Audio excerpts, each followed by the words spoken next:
गोटे छोट गाँव जड़े बुढ़ीटे रहुथिला। से पूरा एकोटिया रहुथिला। से बुढ़ीर निजर बोली केही नथिले। से बहुत गरीब भी थिला।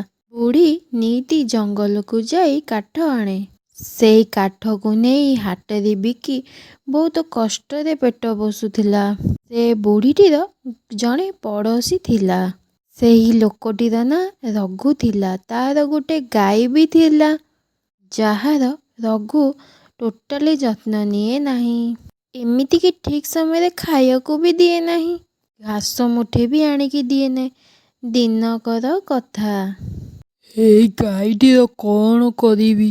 ନା ଇଏ କ୍ଷୀର ଦଉଛି ନା କ'ଣ?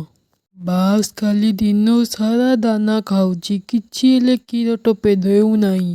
ଏ ଗାଈକି ଯାହାକୁ ବିକିବାକୁ କହିଲେ ବି କେହି ନେବେ ବି ନାହିଁ। କ'ଣ କରିବି ଏ ଗାଈକୁ? ରଘୁ ଗାଈକୁ ଠିକରେ ଖାଇବାକୁ ବି ଦଉନଥିଲା। ଉଲ୍ଟା କ୍ଷୀର ନ ଦେବାରୁ ଗାଈକି ମାରୁଥିଲା। ବୁଢ଼ୀ ଏସବୁ ନିଜ ଘରେ ଥାଇ ଦେଖୁଥାଏ। ଏହା ଦେଖି ବୁଢ଼ୀକୁ ସେ ଗାଈ ଉପରେ ଦୟା ଆସିଲା। କେମିତି ଅଭାଗା ଲୋକଟା, ସଦାବେଳେ ଖାଲି ଗୋମାତାଟାକୁ ଖାଇବାକୁ ଦଉନି, ବାଡ଼ଉଛି। ଏମିତି ଲୋକକୁ ତ ନର୍କରେ ବି ଜାଗା ନାହିଁ। ଆକୁ ଖାଲି ପାପ ଲାଗିବା କାମ ଗୁରା କରୁଛି। ଦିନକର କଥା। ବୁଢ଼ୀ ରଘୁ ଘର ଆଗ ଦେଇ ଯାଉଥିଲା। ସେତିକି ବେଳେ ଗାଈର ଜୋରେ ଜୋରେ ପାଟି ଶୁଣାଗଲା। ଯାହାକୁ ଶୁଣି ସିଏ ରହିଗଲା। ଲୁଚିକି ରଘୁର ଅଗଣାରେ ଦେଖିଲା। ଲାଗୁଛି ଗାଈଟି ବହୁତ ଭୋକିଲା ଅଛି।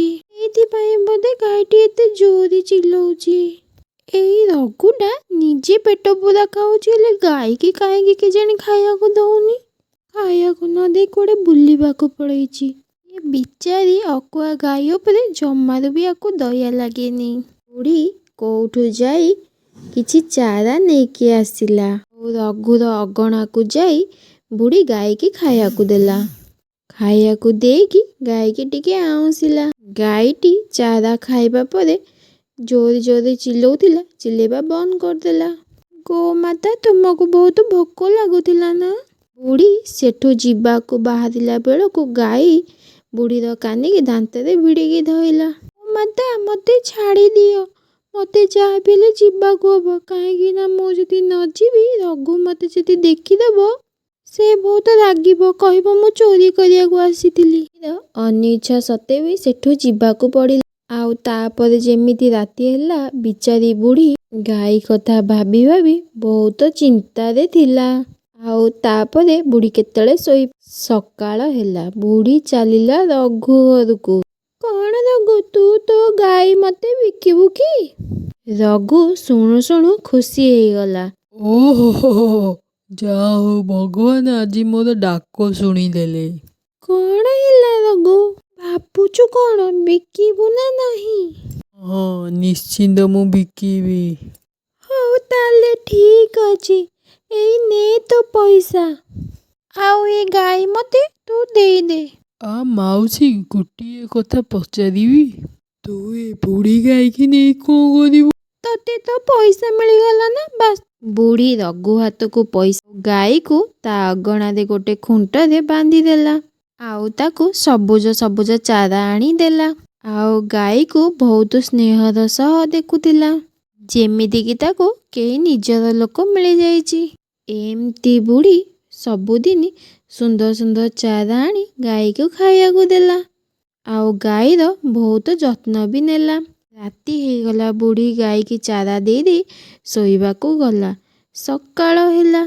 ସକାଳୁ ବୁଢ଼ୀ ଉଠିକି ଯାଇ ଗୋବର କାଢ଼ି ତାକୁ ବାହାରେ ପକେଇ ଗାଈ ପାଖରେ ଥିବା ସବୁ ଅସନାକୁ ସଫା କରି ଗାଈକୁ ଗାଧେଇ ଦେଇ ନୂଆ ଚାରା ଆଣି ଖାଇବାକୁ ଦେଲା। ବୁଢ଼ୀ ସବୁଦିନ ଗାଈ ପାଇଁ ନୂଆ ନୂଆ ଚାରା ସଂଗ୍ରହ କରି ଆଣେ। ସବୁଦିନ ପରେ ବୁଢ଼ୀ ରାତିରେ ଗାଈକି ଚାରା ଦେଇ ଶୋଇବାକୁ ଗଲା। ପୁଣି ସକାଳ ହେଲା। ବୁଢ଼ୀ ଯାଇ ସକାଳୁ ଉଠି ଦେଖେ ତ, ଆରେ ବା, ଗୋମାତା ମୋତେ ତ ସୁନାର ଗୋବର ଦେଲେ। ବୁଢ଼ୀ ସୁନାର ଗୋବରକୁ ନେଇ ଘରେ ରଖିଲା। ତା ପରଦିନ ବୁଢ଼ୀ ହାଟକୁ ଯାଇ ସୁନାର ଗୋବରକୁ ବିକିଦେଲା। ବୁଢ଼ୀ ସେଇ ପଇସାରେ ଗାଈ ପାଇଁ ଗୋଟେ ସୁନାର ଘଣ୍ଟି ଆଣିକି ଆସିଲା। ଆଉ ନିଜ ପାଇଁ ଭଲ ଭଲ ଖାଇବା ଆଣିକି ଆସିଲା। ଭଗବାନ ମୋ ଉପରେ ଦୟା କଲେ, ଯାହା ହଉ ମୋତେ ସାହାଯ୍ୟ କଲେ। ବୁଢ଼ୀ ପ୍ରତ୍ୟେକ ଦିନ ସୁନାର ଗୋବର ନେଇ ହାଟରେ ବିକ୍ରି କଲା। ବୁଢ଼ୀ ଗରିବରୁ ପଇସା ବାଲା ଧନୀ ହେଇଗଲା। ଘରେ ଚାକର ବାକର ରଖିଲା, ଭଲ ଘର ତିଆରି କଲା, ବଡ଼ ଲୋକ ହେଇଗଲା। ଏହା ଦେଖି ରଘୁର ମୁଣ୍ଡ ଘାରିଲା। ବୁଢ଼ୀ କ'ଣ ଏତେ ଜଲ୍ଦି ବଡ଼ ଲୋକ ହେଇଗଲାଣି? ରଘୁ ସେଇ କଥା ଦେଖିବା ପାଇଁ ବୁଢ଼ୀର ବାରିପଟେ ଲୁଚିକି ଦେଖିଲା।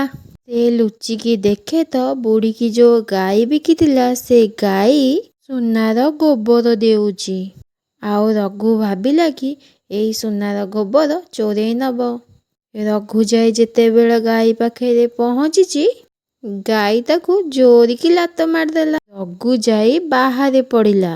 ରଘୁ ସବୁ କଥା ଯାଇ ଗାଁର ସରପଞ୍ଚଙ୍କୁ କହିଲା। ଆଉ ସରପଞ୍ଚ ଯାଇ ବୁଢ଼ୀଠୁ ସେ ଗାଈକୁ କିଣି ଆଣିଲେ। ବୁଢ଼ୀ ଲୋଭରେ ସେ ଗାଈକୁ ସରପଞ୍ଚକୁ ବିକି ରାତି ହେଲା। ବୁଢ଼ୀ ଗାଈ କଥା ଭାବି ଭାବି ରାତିଯାକ ତାକୁ ନିଦ ହେଲା ନାହିଁ। କାନ୍ଦି କାନ୍ଦି ଗାଈକୁ ବହୁତ ମନ ପକେଇଲା। ସରପଞ୍ଚ ସେ ଗାଈକୁ ଆଣି ତାଙ୍କ ସ୍ତ୍ରୀକୁ ସେ ଗାଈ ବିଷୟରେ ସବୁ କଥା କହିଲେ। ଆଉ ଗାଈକୁ ନେଇ ତାଙ୍କ ଶୋଇବା ଘରେ ବାନ୍ଧିଦେଲେ।